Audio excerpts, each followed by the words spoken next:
I cannot make it. End of discussion.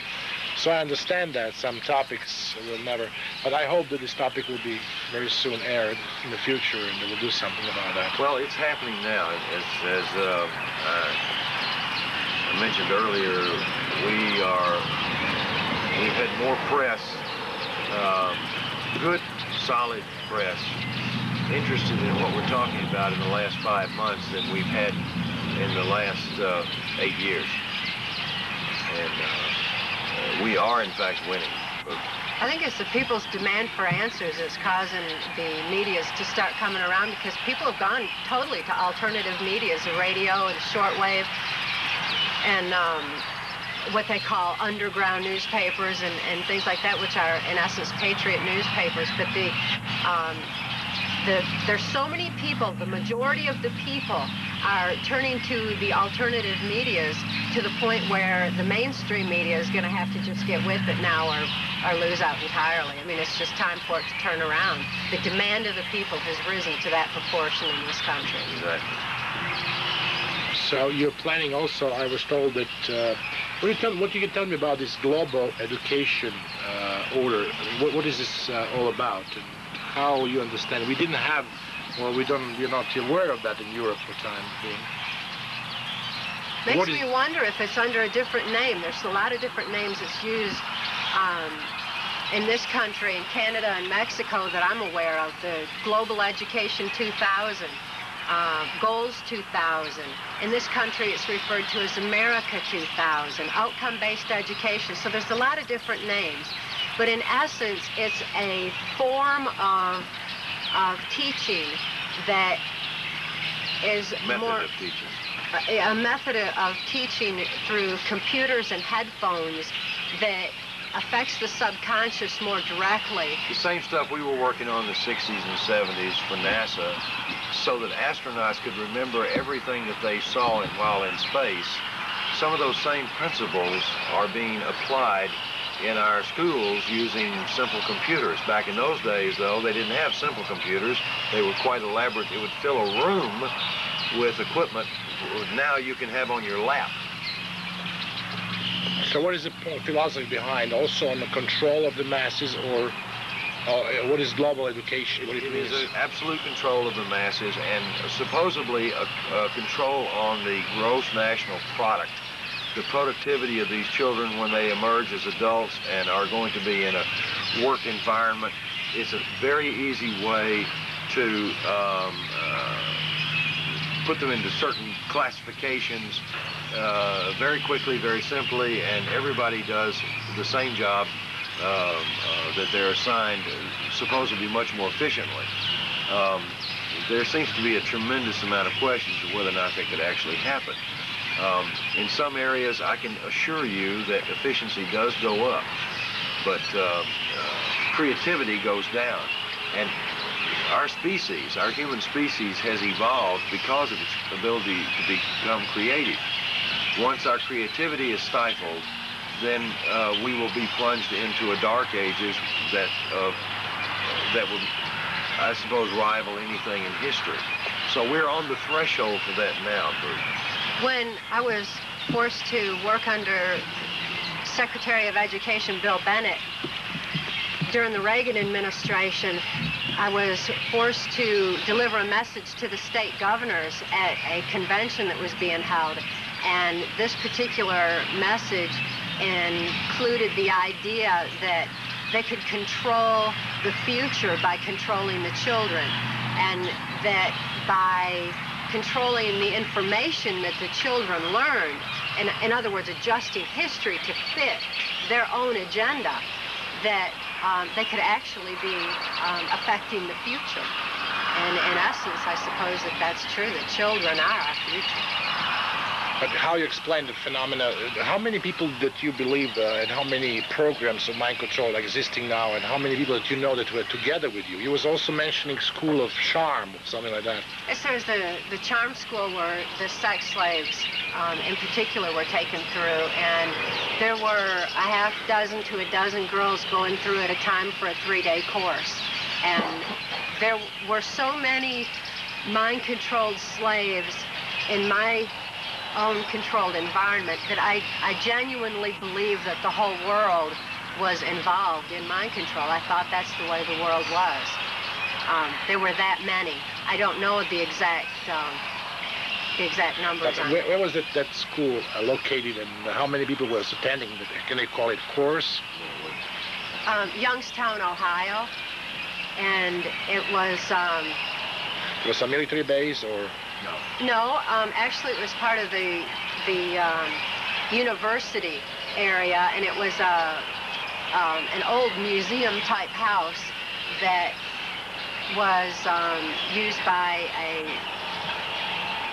banking family here that's quite affluent, the Mellon banking family. So they were involved directly in my victimization.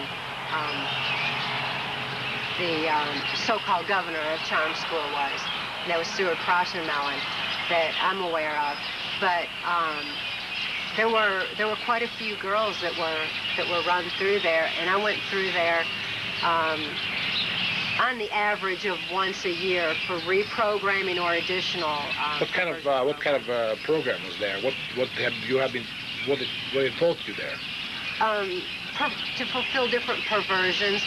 For example, there was an oral sex program that involved not breathing for an extended period of time, so that the man would be gratifying himself in the throat without allowing for any breathing to go on, and he would actually become so excited by the idea that he could be suffocating the girl that that would be his sexual thrill. And that was one thing that we were taught. It was called a 3-minute miracle, to be able to sexually gratify someone before you were killed. And I am aware of girls that died exactly that way. Other perversions included bestiality and the bisexuality. There were numerous perversions. It was done on university and in a special area of university. Who was the teacher there? No, it wasn't associated with the university. It was just near the Youngstown University area within that Mellon home. So it was nobody actually lived there. It was used strictly for bringing girls in on occasion. I really don't know how often the doors were open, if they stayed open or if they only opened them on certain occasions. Is it the bank that was involved in this drug trafficking and a lot of scandals in the United States? Yes, Jim Trafficant was involved, and he's a U.S. congressman that has infiltrated the patriot groups, acting like he's somebody that is concerned for the welfare of our country, when in fact that's not his agenda at all. And he was one of those. He and Dick Thornburg were among those that would test the girls to see if they could actually be released from charm school. It was very torturous. Okay. So, Mark, you have some additional material that was requested from a publisher and people from the media in Europe that you would like to present me today. What material are we talking about that you'll be giving, supporting your book and your thesis? There's been a variety of publications that have been put out over the past, we'll say 5 years, that support the vast majority of everything that's in our book. A General Russell Bowen wrote The Immaculate Deception, subtitled The Bush Crime Family Exposed. He goes into Bush's worldwide oil deals, his arrangements that he has made with the Arab world, his cocaine business and drug business out of the Far East as well as out of South America. General Bowen worked for George Bush, and he worked for the CIA for a number of years, and actually believed that he was importing drugs to be distributed in the Soviet Union. He felt like this was part of the psychological warfare that we were waging against the Soviet Union. He did not realize that George Bush was actually putting these drugs on the streets of America. And when he did, he began to testify against his own government, and as a result wound up being imprisoned himself. Now, Russell, or General Bowen, is now living in Peru. He moved about 5 weeks ago. He moved actually the third week in February of 1996 of this year. But he did produce a wonderful document called The Immaculate Deception. And like many other books that describe what Kathy O'Brien experienced at the hands of our government as a slave in the drug muling and prostitution business, she also had provided facts actually before General Bowen wrote his book. She provided the facts to a number of persons that are familiar to me, both in military intelligence and within the CIA. In addition to just this one book, we have probably our largest single files are medical documentations.